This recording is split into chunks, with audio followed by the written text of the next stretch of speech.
ओम नमः शिवाय। Welcome back to Astronex. आज हम बात करेंगे चंद्र सेकंड हाउस के बारे में कि चंद्र जब भी सेकंड हाउस में हो तो वो जातक को क्या रिजल्ट देता है।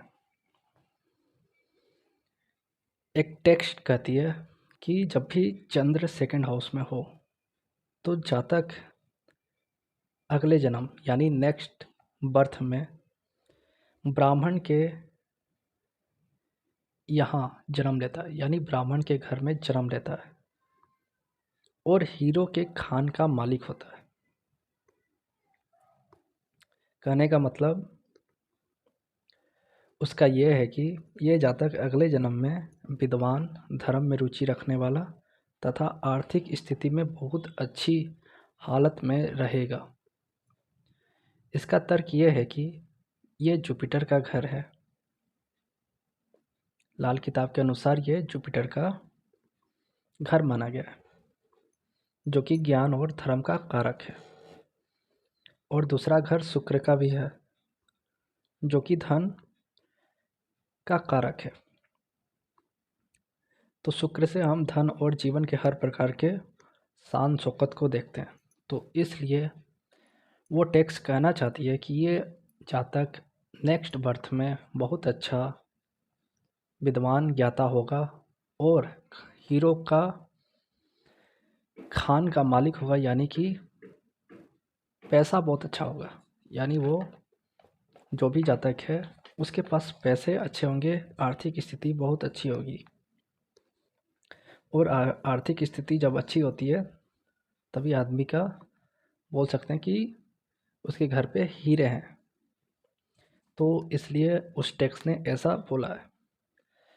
लाल किताब एक एक लाइन में बहुत सारी चीज़ बता देती है।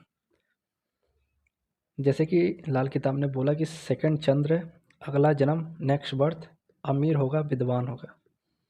यानी सेकंड हाउस से भी वो नेक्स्ट बर्थ को ले रहा है, देख सकता है। मतलब सेकंड हाउस से भी हम नेक्स्ट बर्थ को देख सकते हैं। ये लाल किताब का कथन है। क्योंकि देखा जाए तो अष्टम भाव पास्ट लाइफ का होता है। वहाँ से जब आप 10th काउंट करेंगे तो 5th हाउस आता है, और 5th हाउस हमारे पास्ट लाइफ के पूर्व कर्म होते हैं।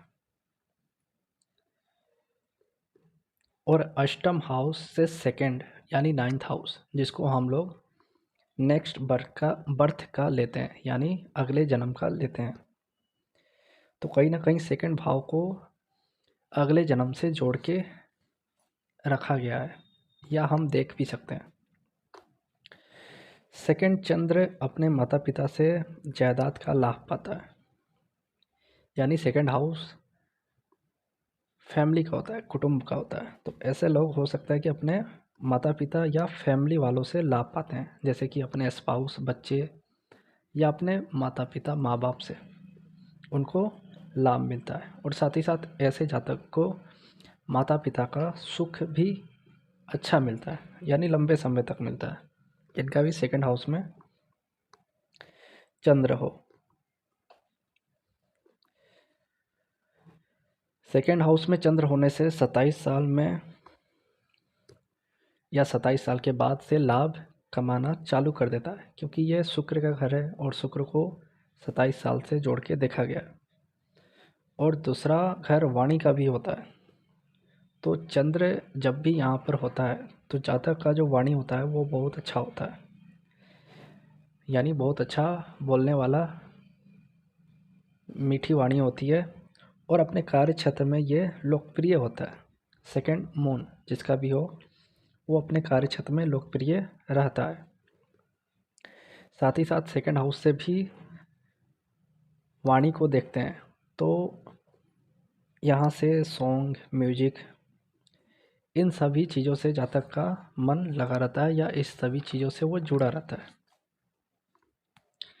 लाल किताब कहता है सेकंड चंद्र को कि पहाड़ से निकला हुआ झरने का पानी, यानी कि प्योर शुद्ध पानी, जैसे कि गंगा जी। लाल किताब का कहना है कि यह शिव जी के जटाओं से निकली हुई ऐसा जल है जो गंगा जल ही है। यानी कि सेकंड चंद्र को बहुत अच्छा बोला गया है, और ये सेकंड चंद्र यानी सेकंड हाउस में जाके ये उच्च का रिजल्ट देता है, तो बहुत अच्छा यानी शुभ माना गया है। जब भी चंद्र सेकंड हाउस में हो तो ऐसे जातक की जो पढ़ाई होती है वो अच्छी होती है। जैसे लगन में चंद्र हो तो उसकी पढ़ाई काम आती है, वैसे ही सेकंड चंद्र की भी पढ़ाई काम आती है।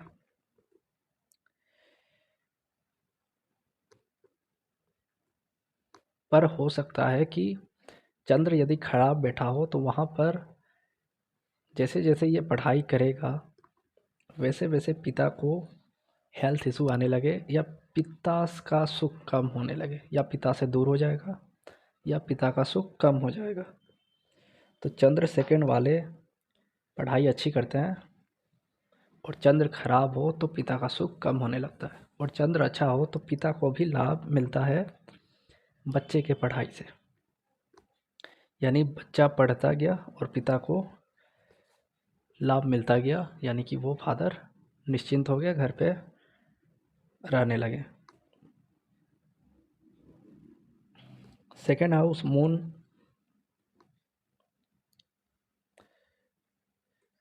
जिसका भी है और उसको लग रहा है कि उसकी तरक्की नहीं हो रही है, यानी वो रुक सा गया है, तो वो चेक करे कि वो क्या ग्राउंड फ्लोर पे रहता है। ग्राउंड फ्लोर यानी सबसे नीचे वाली, ग्राउंड फ्लोर, इसके बाद फर्स्ट, इसके बाद सेकंड फ्लोर होता है। तो मतलब सबसे नीचे वाली ग्राउंड फ्लोर पे वो रहता है क्या?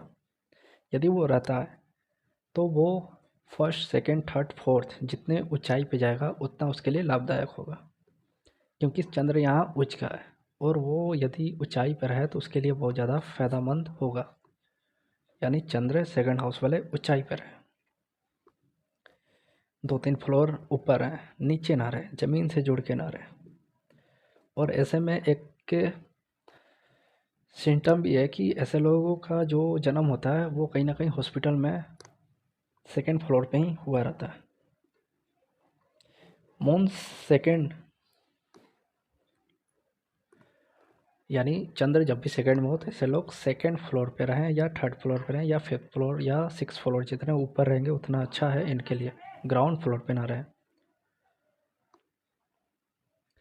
लाल किताब कहता है मून यदि सेकंड हो और आपको कोई कार्य करना है तो आप चांदी, चावल, दूध, घोड़े का व्यापार कर सकते हैं। यानी आप चावल से संबंधित यानी वाइट चीज़ों से संबंधित कार्य कर सकते हैं, और घोड़े का कारक चंद्र को बोला गया इसलिए घोड़े का व्यापार कर सकते हैं।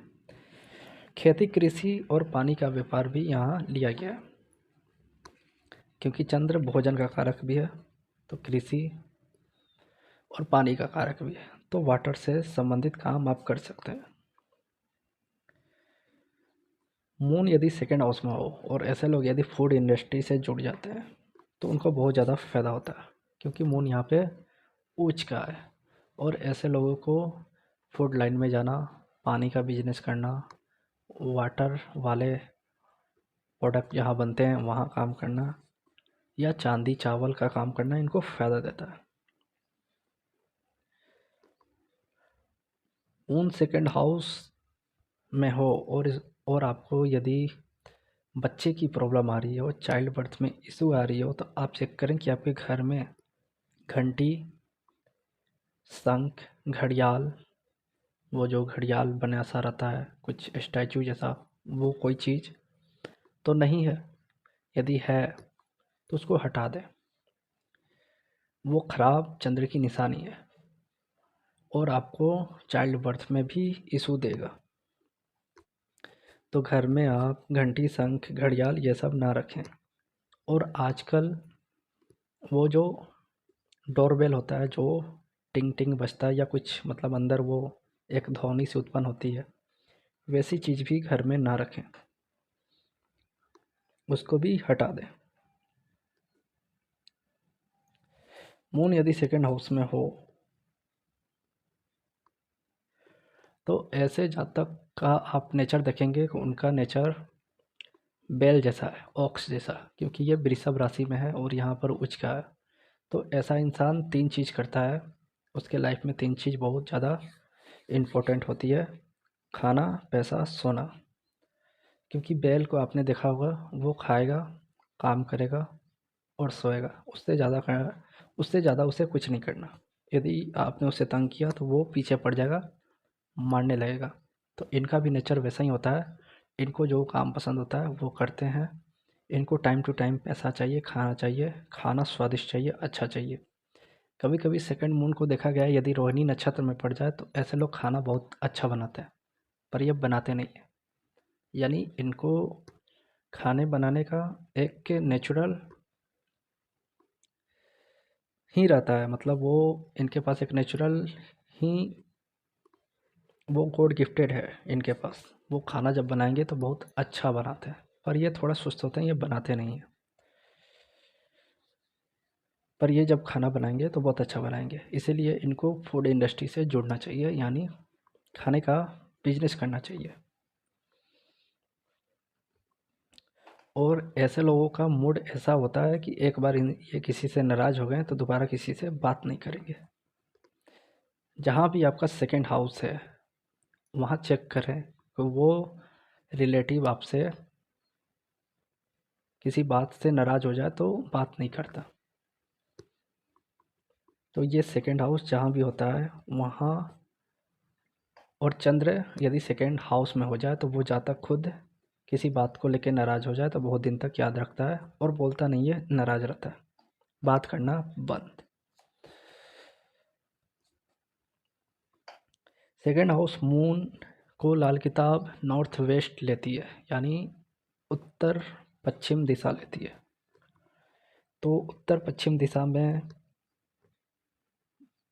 पानी रखना, चावल रखना, चांदी रखना घर में, ये बहुत अच्छा रहता है। और साथ दौड़ते हुए घोड़े भी रखना अच्छा होता है। जो दौड़ते हुए घोड़े का पेंटिंग होता है, सफ़ेद घोड़े साथ, वो अच्छा होता है। या दो घोड़े, दो जोड़े में घोड़े वाइट रंग के नॉर्थ वेस्ट में रखना, वो भी अच्छा होता है। यानी सफ़ेद घोड़ा जोड़े में, पेयर में दो होने चाहिए। और यहाँ पानी की जगह मतलब पानी रखने की जगह अच्छी होती है, क्योंकि ये नॉर्थ वेस्ट ये एरिया में पानी रखना अच्छा होता है। तो ये थी मून सेकंड हाउस के बारे में बात। नेक्स्ट हम मून थर्ड हाउस में बात करेंगे। धन्यवाद।